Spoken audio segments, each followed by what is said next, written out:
Welcome! This video provides an educational breakdown inspired by the books of Dr. Myles Munroe, particularly his work on leadership and purpose.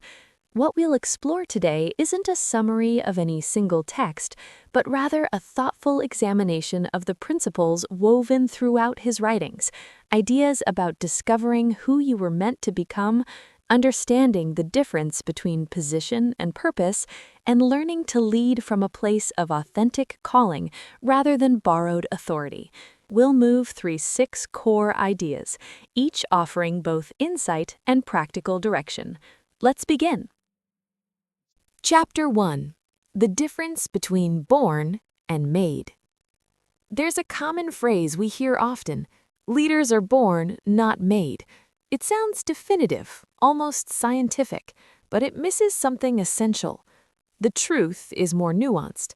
Every person is born with inherent potential, capacities, inclinations, sensitivities that are uniquely theirs. But potential is not the same as readiness.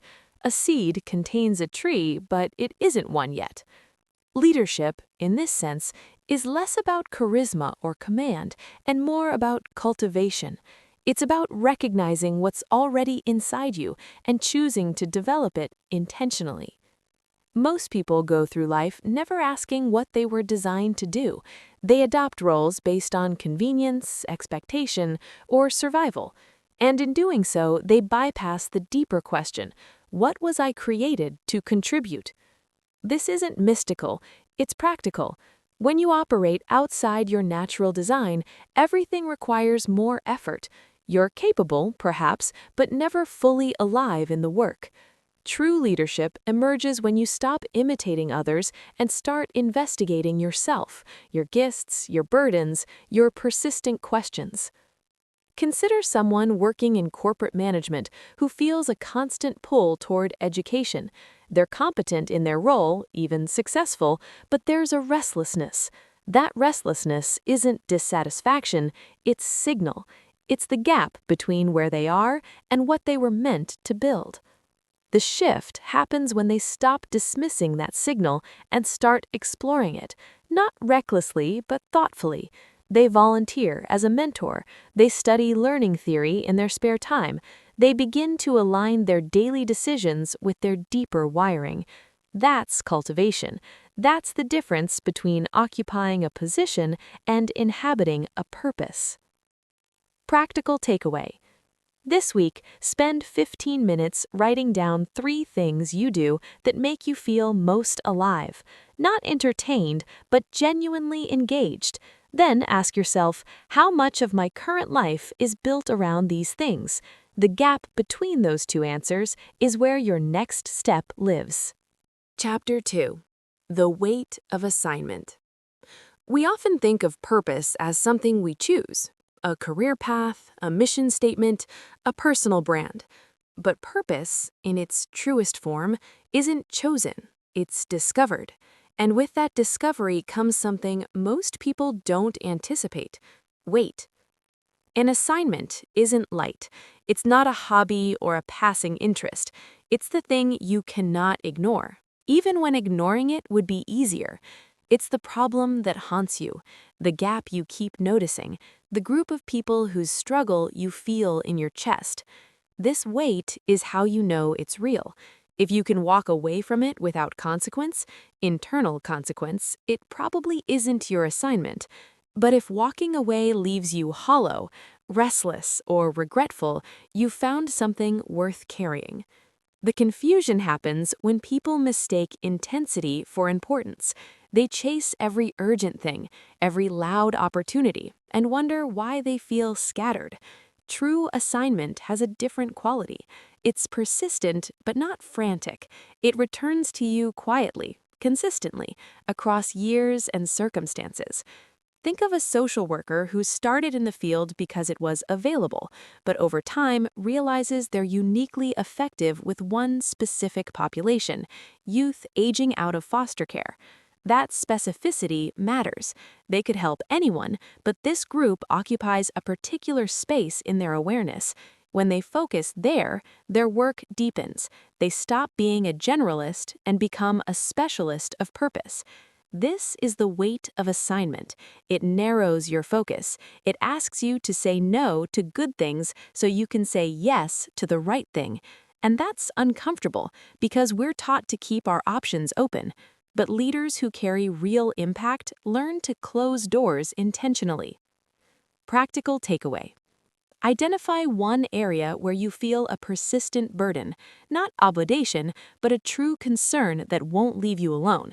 This week, take one small action toward it, not a career change, just one conversation, one piece of research, 1 hour of your time. Notice how it feels. That feeling is data. Chapter 3. Authority versus influence. We confuse these too often. Authority is granted, influence is earned, and while they sometimes coexist, they're not the same thing. Authority comes with a title, a position, a structure. It allows you to make decisions, allocate resources, enforce policies. It's useful, but it's also limited. People comply with authority because they have to. They follow influence because they want to.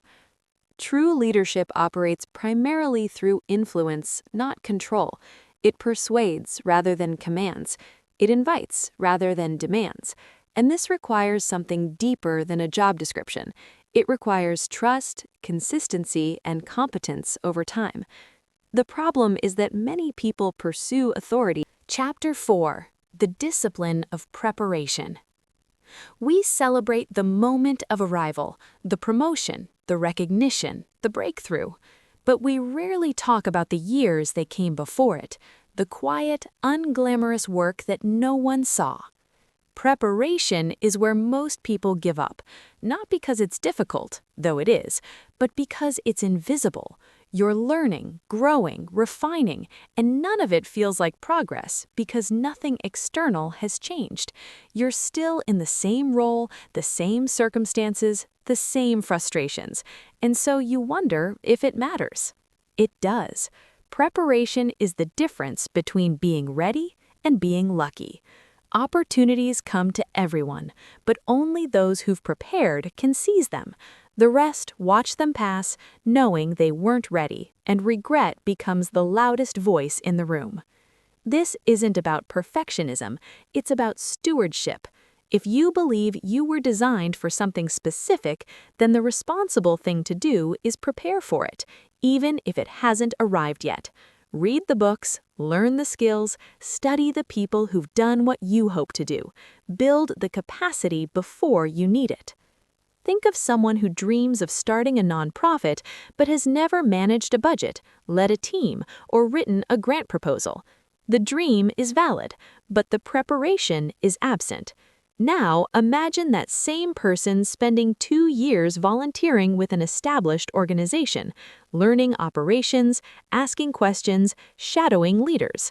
When their moment comes, they're not just passionate, they're competent. Preparation doesn't guarantee success, but it dramatically increases the odds. And more importantly, it shapes who you become in the process. The person who emerges from preparation is different, more grounded, more resilient, more capable of carrying what they're given. Practical takeaway.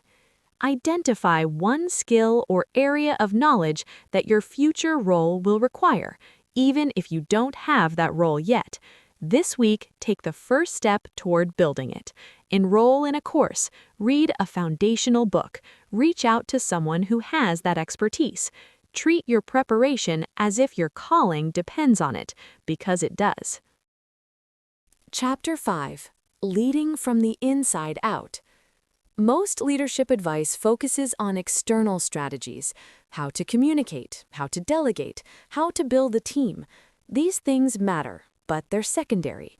The primary work of leadership is internal. It's about who you are when no one's watching. It's about the beliefs you hold, the fears you face, the integrity you maintain when it costs you something. You cannot lead others further than you've led yourself. If you haven't examined your own motives, your own insecurities, your own unhealthy patterns, they will show up in your leadership. they'll show up as control, as defensiveness, as inconsistency, and people will feel it, even if they can't name it. Leading from the inside out means doing the harder work first, the work of self-awareness, of character, of alignment. It means asking yourself why you want to lead in the first place. Is it to serve a mission or to feed an ego? Is it to empower others or to be needed? These questions are uncomfortable, but they're essential, because leadership without self-leadership becomes manipulation, it becomes performance, and people can tell the difference. Think of a manager who micromanages every task. On the surface, it looks like diligence, but underneath, it's often fear. Fear of failure, fear of losing control, fear of being exposed as insufficient. Until that fear is acknowledged and addressed, no strategy will fix the behavior. The work is internal first. Grow yourself, heal yourself, humble yourself, and the external leadership will follow naturally because it will flow from a grounded, integrated place. Practical takeaway. This week, set aside 20 minutes for honest self-reflection. Write down one leadership behavior you struggle with: impatience, people-pleasing, avoidance, whatever it is. Then ask yourself, what fear or wound is underneath this? Don't fix it yet, just see it clearly. Awareness is the first step toward change. Chapter 6. The legacy you leave. Leadership isn't measured by what you accomplish, it's measured by what continues after you're gone. This is the shift most people miss. They focus on building their career, their reputation, their influence, and those things aren't wrong, but they're incomplete, because if everything you've built requires your presence to survive, you haven't built anything sustainable. You've built a dependency. True leadership reproduces itself. It raises up others. It transfers knowledge, authority, and opportunity. It creates systems and cultures that outlast the individual. And this requires a level of humility that many leaders struggle with, because it means making yourself replaceable. We resist this. We like being the one people turn to, the one with the answers, the one holding it all together. But that's not leadership, that's control. And control is fragile. It ends the moment you do. Legacy asks a different question.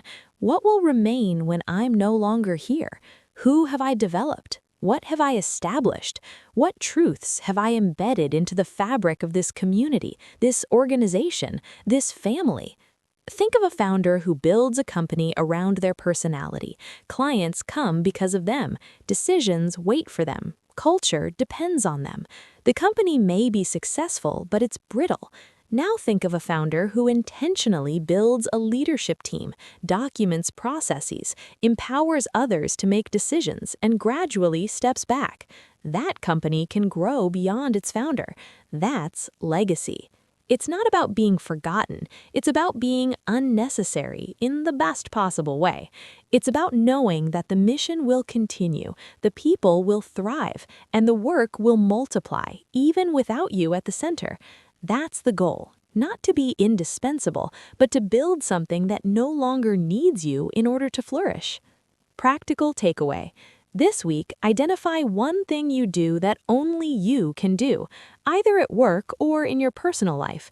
Then ask yourself, could I teach this to someone else? Could I document this? Could I empower someone to carry this forward? Take one small step toward transferring that knowledge or responsibility. Legacy begins with letting go. These 6 ideas, potential and cultivation, assignment and weight, authority and influence, preparation, internal integrity, and legacy, aren't steps in a sequence. They're themes that weave through a lifetime of leadership. You won't master them in a week or even a year, but you can begin.